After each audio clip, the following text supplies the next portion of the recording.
శ్రీరామ్ నాగేంద్ర గారు is one of the honest persons of the Kavali. ఈ రోజున మీ ముందుకి ఒక సామాన్యుడిగా వచ్చాను. నేను డాక్టర్ దగ్గర కావచ్చు, సేవలు చేస్తుండొచ్చు, ఏదైనా చేస్తుండొచ్చు. ఈ రోజున ఒక చీకటి రాజ్యంలో, ఒక అసురుడి రాజ్యంలో మనము ఎన్ని బాధలు పడుతున్నామంటే, ఎంతవరకంటే జగన్ గెలిస్తే నేను కావలి వదిలేసి నేను మద్రాసు కానీ బెంగళూరు కానీ వెళ్ళిపోవడానికి డిసైడ్ అయిపోయాను. అటువంటి చీకటి పాలనలో ఉన్నాము. ఈ చీకటి పాలనలో ఒక చంద్రోదయం లాగా చంద్రబాబు నాయుడు గారు వచ్చారు. దానికి తోడుగా పవన్ కళ్యాణ్ వచ్చి ఆయన్ని పున్నమి చంద్రుడిగా మార్చారు.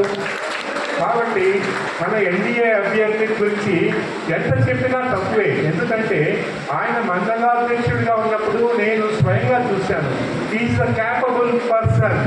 ప్రతి అసెంబ్లీలో కూడా కావలి గలాన్ని వినిపించగలిగినటువంటి ఏకైక మనగాడు ఎవరంటే కృష్ణన్నే. దానికి తోడు దైవ స్వరూపులైనటువంటి ఇద్దరు దంపతులు కూడా కావలిలో ఓట్ల కోసం వస్తున్నారు. వేమిరెడ్డి ప్రభాకర్ రెడ్డి గారు ఏది ఆశించకుండానే కావలి క్లోరైడ్తో నిండిపోయి ఉంది సరౌండింగ్ ఏరియాలోనే. తన సొంత నిధులతో అన్ని చోట్ల మంచినీళ్లు అడగకుండానే సహాయం చేసేటువంటి దైవ స్వరూపులైన వేమిరెడ్డి ప్రభాకర్ రెడ్డి గారిని గెలిపించుకుంటే మన నెల్లూరు జిల్లా మళ్ళీ సింహాపురి అవుతుంది. మీరందరూ కూడా ఎందరికో పరిచయాలు ఉన్నాయి. నేను ఒకటే అడుగుతున్నా, ప్రజా కళాక్షేత్రాన్ని ఎందుకు కూల్చావు? ప్రజా కళాక్షేత్రాన్ని చంద్రబాబు కంటే కన్నీరు చూడటానికి అని చెప్పావు. అదే చంద్రబాబు సొమ్మ. చంద్రబాబు ఇల్లు పడగొట్టి ఉంటే చంద్రబాబు కన్ను నీరు వస్తుంది. కానీ ప్రజా కళాక్షేత్రం ఎవరిది? ప్రజల సొమ్ముతో కట్టినటువంటిది. అటువంటి కళాక్షేత్రాన్ని ఇంకొక పనికి వాడు ఒక మంచి ఆశయంతో కట్టించిన దాన్ని కూర్చావు. అది ఎంత అన్యాయం. చెత్త మీద కూడా పన్ను వేయగలిగినటువంటి చెత్త మనుషులు రా మీరు. చెత్త మీద కూడా చంద్రబాబు నాయుడు గారు ఏ రోజు కూడా రివెంజ్ అంటూ ఏమి తీసుకోలేదు. దీనికి కారణం జగదీశ అన్న ఒక ప్రోగ్రామ్ స్టార్ట్ చేసింది ఎవరు? మీ నాన్నగారు అయినటువంటి స్వర్గీయ రాజశేఖర్ రెడ్డి గారు. ఆయన అనుకుంటే ఆ పోలవరాన్ని నాశనం చేస్తుంటారు కదా.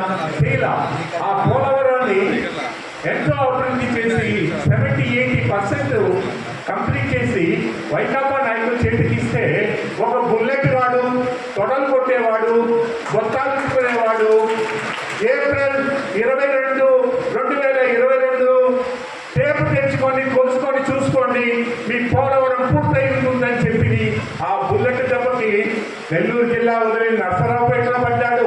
అక్కడి నుంచి ఎక్కడ పడతాడో కూడా ఎవరికీ తెలియదు. కాబట్టి మీరందరూ వ్యాపారస్తులు.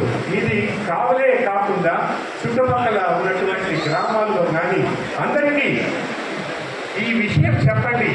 గడప గడపకంటూ వైకాపా వస్తున్నారే, అడగండి, నిలదీసి అడగండి. ప్రజా కళాక్షేత్రానికి ఎందుకు కూల్చావు? సమాధానం చెప్పు, మాకు ఓటేస్తామని చెప్పండి. సిగ్గులేని మాట ఒకటి. 99% హామీలు నెరవేర్చారంట. 99%. మద్యపాన నిషేధం చేయకుండా మిమ్మల్ని ఓటు అడగదు అని చెప్పి ఎమ్మెల్యే వడపల్లి వేణుగోపాల్ రెడ్డి గారిని సాధారణంగా ఆహ్వానిస్తున్నాం.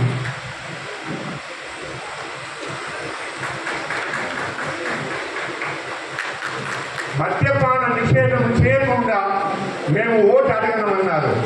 ఈ రోజున సిద్ధమని పేరుతో కురుక్షేత్రం అని చెప్పావు. కౌరవులు ఎవరు, పాండవులు ఎవరు అని చెప్పట్లా.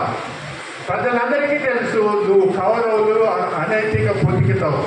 ఇక్కడ పాండవులు ఎవరు అంటే తెలుగుదేశం పార్టీ కుంతి పుత్రులైనటువంటి తెలుగుదేశం పార్టీ, జనసేన పార్టీ, భాజపా, ఈ ముగ్గురు కుంతి పుత్రులు.